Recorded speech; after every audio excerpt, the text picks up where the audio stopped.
Leo is our fourth child. We were so excited. When he came out, I knew something was wrong. Once all the specialists met with us, I think it was pretty clear that he had an exceedingly rare genetic disorder. We had imaging tests and got a diagnosis of PCH, pontocerebellum hypoplasia. It's such an unknown diagnosis that it's just day by day. The concept of a child passing away in the house was something I couldn't wrap my head around. We got to bring the baby home. And that's where our journey started. This journey we've been on for almost 18 months. What does it look like bringing a child home?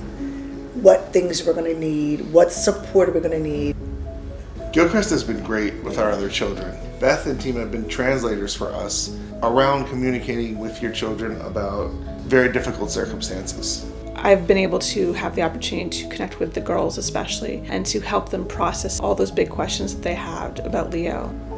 When I first started coming, we couldn't speak about Leo in longer than a week or two time frame. We didn't talk about a first birthday. Initially, we weren't going to do a party for him. You know what? I'm going to throw him a party. We're going to throw him a party because you know what? This is a huge milestone. And the party was phenomenal, and we're so happy. We opted not for gifts for Leo, but we wanted our friends and family to donate on Leo's behalf to Gilchrist. Gilchrist has been a lifeline, and they have become a part of our family. We could not be on this journey alone.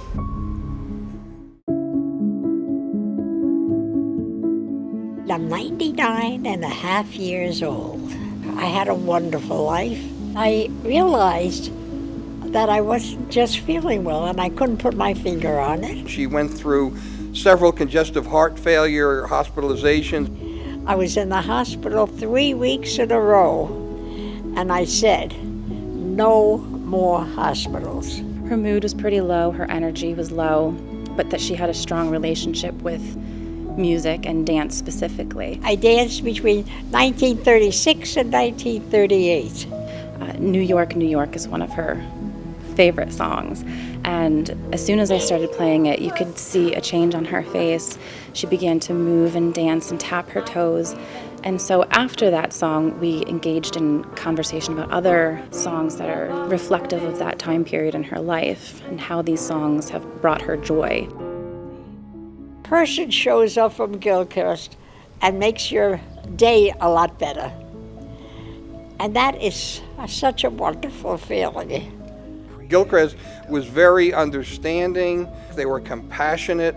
They gave her a new lease on life.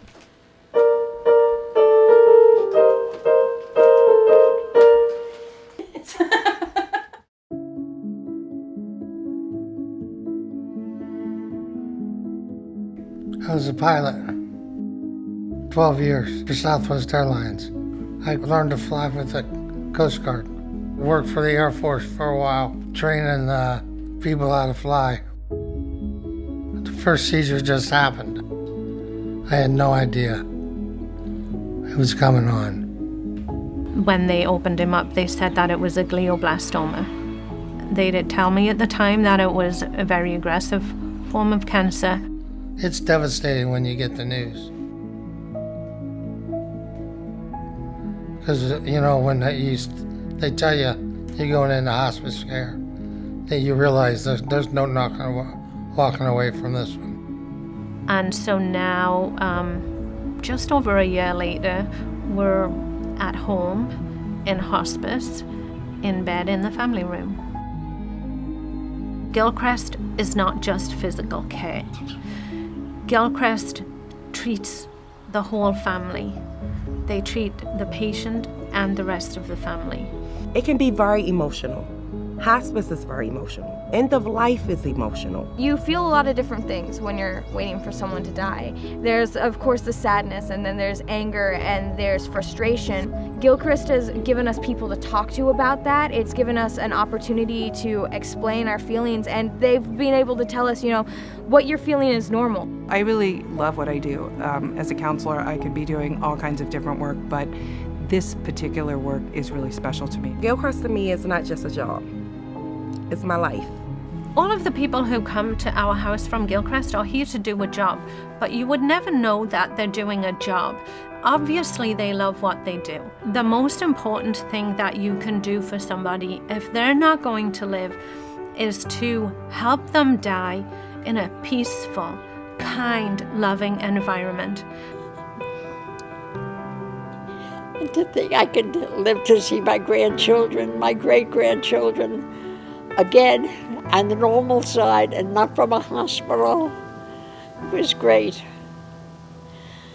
And I can never thank them enough. We know that we would not be where we are today if it wasn't for Gilchrist. We wanted to give back to an organization that's given so much to us.